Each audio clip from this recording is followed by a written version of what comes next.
రాజధాని అమరావతిలో అంతర్జాతీయ స్టేడియం ఏర్పాటు దిశగా అడుగులు పడుతున్నాయి. అత్యాధునిక హంగులతో దేశంలోనే రెండో అతిపెద్ద క్రికెట్ స్టేడియం నిర్మాణానికి కృషి జరుగుతోంది. స్థలం కేటాయించిన 2 ఏళ్లలోనే స్టేడియాన్ని అందుబాటులోకి తెచ్చేలా ముమ్మర కసరత్తు సాగుతోంది.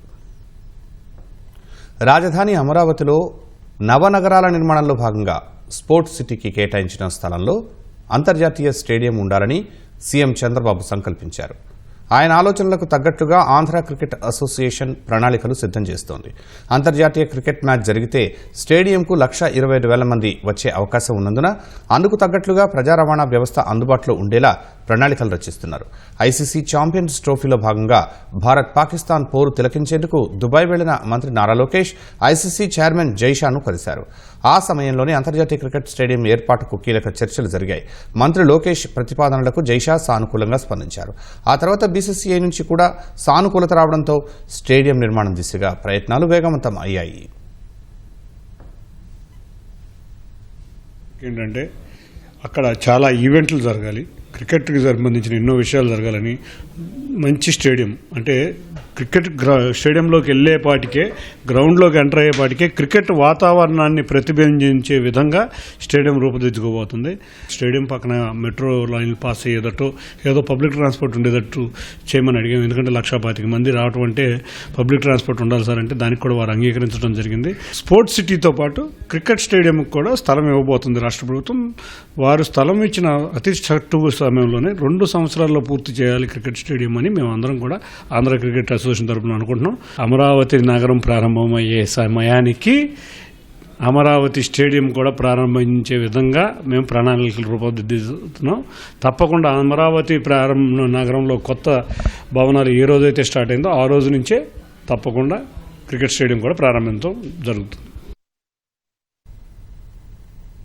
మంగళగిరి క్రికెట్ స్టేడియాన్ని అంతర్జాతీయంగా అభివృద్ధి చేయాలని తొలుత భావించిన దురదృష్టవశాత్తు నిర్మాణ ప్రాంతం దెబ్బతింది.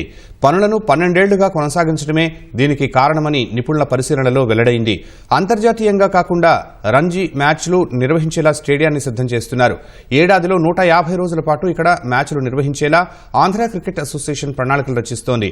విజయవాడ, కడప, విజయనగరంలో క్రికెట్ అకాడమీల ఏర్పాటుకు సన్నాహాలు జరుగుతున్నాయి. చదువుతో పాటు నైపుణ్యం గల కోచ్ల ద్వారా శిక్షణ ఇప్పించి భారత్ టీంకు ఏపీ నుంచి క్రీడాకారులను అందించే దిశగా ఏసీఏ అడుగులు వేస్తోంది.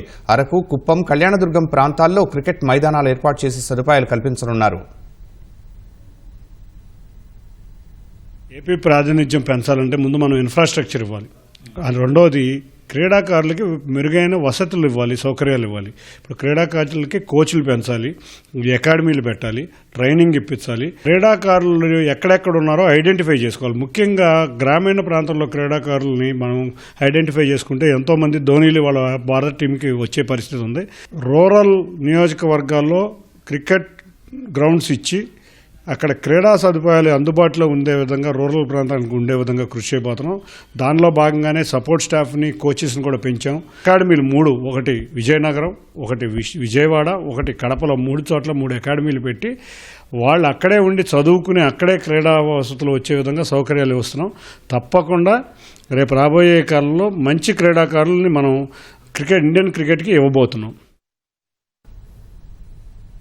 ఈ నెల 24, 30 తేదీల్లో విశాఖ స్టేడియంలో జరిగే ఐపీఎల్ లీగ్ మ్యాచ్ల నిర్వహణకు అన్ని ఏర్పాట్లు పూర్తయ్యాయి. రాష్ట్రానికి 2 ఐపీఎల్ మ్యాచ్లు నిర్వహణకు వచ్చిన అవకాశాన్ని సద్వినియోగం చేసుకునే దిశగా ఏసీఏ ఏర్పాట్లు చేసింది.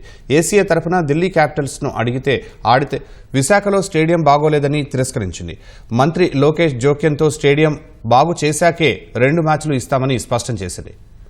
ఛాలెంజ్గా తీసుకుని తక్కువ కాల వ్యవధిలో స్టేడియంని అద్భుతంగా తీర్చిదిద్దారు. వారం క్రితం పరిశీలన కోసం విశాఖ వచ్చిన ఢిల్లీ క్యాపిటల్స్ స్టేడియం బాగుందని కితాబిచ్చారు. మరిన్ని మ్యాచ్లు ఇస్తామని హామీ ఇచ్చింది. 2వ విడత ఆధునీకరణ పనులు కూడా ప్రారంభించి బీసీసీఐ ఐపీఎల్ నుంచి మరిన్ని మ్యాచ్లు వచ్చేలా విశాఖలోని అంతర్జాతీయ క్రికెట్ స్టేడియంను అభివృద్ధి చేయనున్నట్లు ఏసీఏ చైర్మన్ కేశినేని శివనాథ్ ధీమా వ్యక్తం చేశారు. ప్రైడ్ ఉండే విధంగా స్టేడియం తీసుకొచ్చి చాలా అద్భుతమైన స్టేడియం తీసుకొచ్చాం. కాబట్టి ఇవాళ ఢిల్లీ క్యాపిటల్స్ వారు కూడా మొన్న వారం ఇన్స్పెక్షన్కి వచ్చి చాలా బాగుంది, ఇటువంటి స్టేడియం కానీ ఉంటే మరిన్ని మ్యాచ్లు మళ్ళీ మేము మీకు ఇస్తామని చెప్పడం జరిగింది. కాబట్టి తప్పకుండా ఇటువంటి ఈ స్టేడియం ఫస్ట్ ఫేజ్ అయింది, మళ్ళీ సెకండ్ ఫేజ్ రెనోవేషన్ కూడా మొదలుపెట్టి వైజాగ్ క్రికెట్ స్టేడియంని మరిన్ని మ్యాచ్లు బీసీసీఐ నుంచి అంతేకాకుండా ఐపీఎల్ మేనేజ్మెంట్స్ నుంచి తెచ్చే విధంగా స్టేడియం ఉండబోతుంది. వాళ్ళ ఐపీఎల్ మ్యాచ్లో 6 ఆంధ్ర నుంచి క్రికెటర్లు వచ్చారు. దీంట్లో మెయిన్గా నితీష్ రెడ్డి సన్ రైజర్స్ హైదరాబాద్ తరఫున వాడుతున్నారు. ఆల్రెడీ ఆయన ఇండియన్ క్రికెట్లో కూడా మీకు తెలుసు బ్రహ్మాండంగా రాణించారు. ఆస్ట్రేలియా సీజన్లో కూడా బాగా రాణించారు.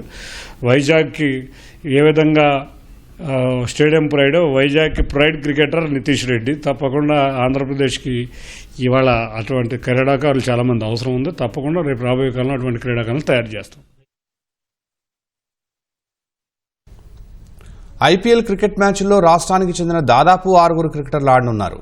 ఇందులో ప్రధానంగా నితీష్ రెడ్డి సన్ రైజర్స్ హైదరాబాద్ తరఫున ఆడుతున్నారు.